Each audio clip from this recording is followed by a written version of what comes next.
Halo para mahasiswa ekonomi, selamat datang kembali di kanal kita, dan selamat memulai semester baru. Kali ini, kita akan memulai seri yang sangat seru, pengantar ekonomi makro. Kalau di semester sebelumnya, kita sudah asyik mengupas ekonomi mikro, yang fokusnya pada perilaku individu, rumah tangga, dan perusahaan. Sekarang, saatnya kita naik level. Kita akan melihat ekonomi dari sudut pandang yang jauh lebih luas. Seolah-olah kita sedang menerbangkan drone tinggi di angkasa untuk melihat gambaran besar ekonomi sebuah negara. Ekonomi makro akan menjawab pertanyaan-pertanyaan besar seperti: apakah ekonomi negara kita sedang tumbuh? Kenapa harga-harga barang tiba-tiba naik? Dan yang paling penting, kenapa masih banyak orang yang sulit mencari pekerjaan? Itulah dunia ekonomi makro. Kita akan membahas ekonomi dalam skala nasional, bahkan global. Jadi, apa itu ekonomi makro?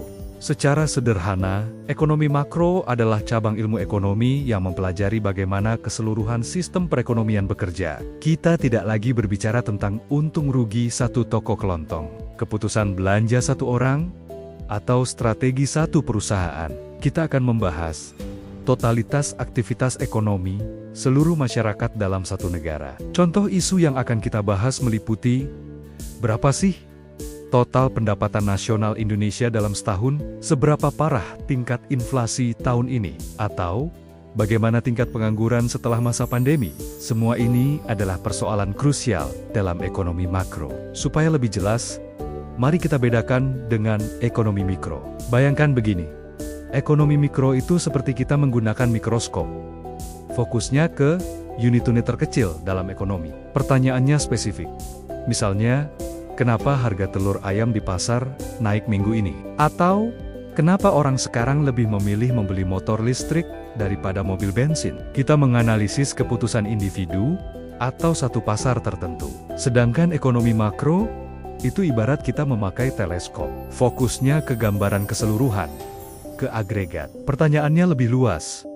Seperti kenapa tingkat inflasi nasional naik tajam? Atau, faktor apa saja yang bisa menyebabkan ekonomi negara masuk ke jurang resesi? Atau langkah apa yang harus diambil pemerintah untuk menstabilkan harga kebutuhan pokok secara nasional? Jadi, kalau ekonomi mikro itu kita membahas performa satu pemain sepak bola, maka ekonomi makro itu kita menganalisis strategi keseluruhan tim, hasil pertandingan, bahkan dinamika seluruh liga.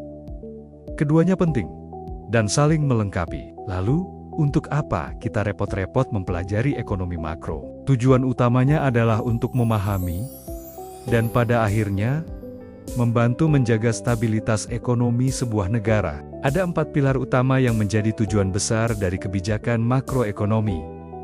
Pertama, pertumbuhan ekonomi yang berkelanjutan. Kita ingin tahu, apakah kue ekonomi negara kita semakin besar dari tahun ke tahun? Indikator utamanya adalah produk domestik bruto atau PDB. Ekonomi yang tumbuh berarti ada lebih banyak barang dan jasa yang dihasilkan, yang idealnya meningkatkan kesejahteraan masyarakat. Kedua, menciptakan kesempatan kerja seluas-luasnya, atau menjaga tingkat pengangguran tetap rendah.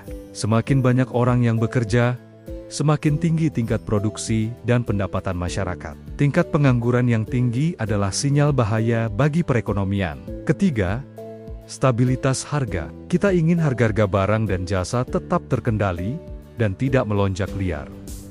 Fenomena ini kita kenal sebagai inflasi. Jika inflasi terlalu tinggi, uang yang kita pegang nilainya akan terus tergerus, daya beli kita pun menurun drastis. Dan yang keempat adalah keseimbangan neraca pembayaran internasional. Ini berkaitan dengan transaksi ekonomi negara kita dengan negara lain, seperti ekspor dan impor. Jika sebuah negara lebih banyak mengimpor daripada mengekspor secara terus-menerus, ini bisa menyebabkan nilai tukar mata uangnya melemah. Jadi, bisa dibilang, ekonomi makro membantu pemerintah dan otoritas terkait untuk meracik kebijakan yang tepat agar keempat tujuan ini bisa tercapai secara seimbang. Namun, dalam praktiknya, mencapai keseimbangan itu tidak mudah. Selalu ada masalah-masalah utama yang menjadi tantangan bagi setiap negara. Mari kita bahas 4 masalah besar yang selalu menjadi fokus para ekonom. Pertama, Pengangguran. Ini terjadi ketika angkatan kerja yang ingin dan mampu bekerja tidak mendapatkan pekerjaan. Tingkat pengangguran yang tinggi tidak hanya berarti hilangnya potensi produksi nasional, tetapi juga menyebabkan masalah sosial dan penurunan pendapatan masyarakat. Kedua, inflasi. Ini adalah kenaikan harga barang dan jasa secara umum dan terus-menerus dalam periode tertentu. Inflasi yang tinggi bagaikan pencuri tak terlihat yang menggerogoti nilai uang kita. Gaji mungkin naik, tapi kalau harga barang naik lebih cepat, kita justru semakin miskin. Ketiga, pertumbuhan ekonomi. Pertumbuhan yang lambat atau bahkan negatif yang kita sebut resesi adalah masalah besar. Ini berarti aktivitas ekonomi lesu, investasi menurun, dan pendapatan nasional mandek. Namun, pertumbuhan yang terlalu cepat dan tidak merata juga bisa menimbulkan masalah baru. Keempat, ketidakstabilan neraca perdagangan dan nilai tukar. Fluktuasi kurs mata uang yang liar dan defisit perdagangan yang besar dapat mengganggu stabilitas ekonomi makro dan posisi negara dalam kancah ekonomi global. Nah, tugas para pembuat kebijakan, seperti pemerintah dan bank sentral, adalah mengelola keempat masalah ini, agar tidak menjadi krisis. Untuk mengatasi masalah-masalah tersebut, ada dua senjata utama yang digunakan dalam kebijakan makroekonomi. Yang pertama adalah kebijakan fiskal. Kebijakan ini dikendalikan oleh pemerintah. Instrumen utamanya adalah anggaran pendapatan dan belanja negara APBN, yaitu melalui pengaturan pajak dan pengeluaran pemerintah. Misalnya, saat ekonomi lesu, pemerintah bisa meningkatkan pengeluarannya untuk proyek infrastruktur atau memberikan bantuan sosial untuk mendorong permintaan. Sebaliknya, saat ekonomi terlalu panas, pemerintah bisa menaikkan pajak untuk mendinginkannya. Senjata kedua adalah kebijakan moneter. Kebijakan ini dijalankan oleh Bank Sentral, yang di Indonesia adalah Bank Indonesia. Instrumen utamanya adalah mengendalikan jumlah uang yang beredar di masyarakat dan mengatur tingkat suku bunga acuan. Tujuannya adalah untuk menjaga stabilitas harga, atau dengan kata lain, mengendalikan inflasi.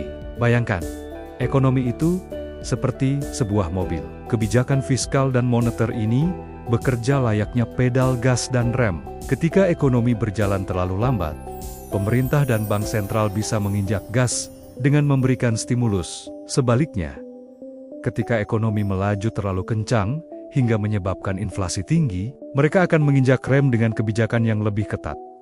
Biar lebih kebayang, mari kita lihat contoh nyata di Indonesia. Ingat saat pandemi COVID-19 melanda di tahun 2020, perekonomian kita terpukul keras. Bahkan sempat mengalami kontraksi atau pertumbuhan negatif hingga minus 2,1%. Banyak bisnis tutup dan pengangguran meningkat. Apa yang dilakukan pemerintah dan Bank Indonesia? Pemerintah melancarkan kebijakan fiskal ekspansif.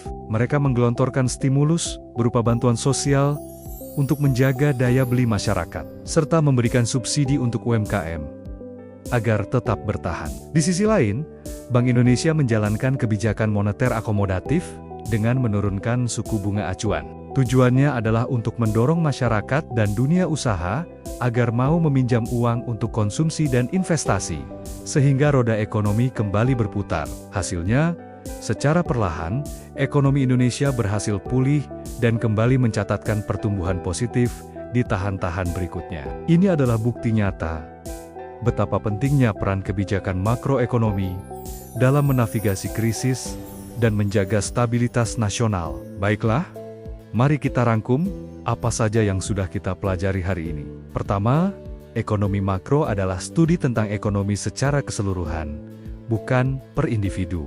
Kedua, fokus utamanya ada pada 4 hal: pertumbuhan ekonomi, inflasi, pengangguran, dan perdagangan internasional. Ketiga, tujuannya adalah untuk menciptakan perekonomian yang stabil, tumbuh, dan sejahtera bagi seluruh masyarakat. Dan terakhir, alat utamanya adalah kebijakan fiskal yang dijalankan pemerintah dan kebijakan moneter oleh Bank Sentral. Dengan memahami dasar-dasar ekonomi makro, kalian akan mulai mengerti kenapa berita tentang inflasi, suku bunga, atau APBN itu sangat relevan dan berdampak langsung pada kehidupan kita sehari-hari, mulai dari harga mie instan hingga cicilan rumah. Nah, itu tadi pengantar kita tentang dunia ekonomi makro.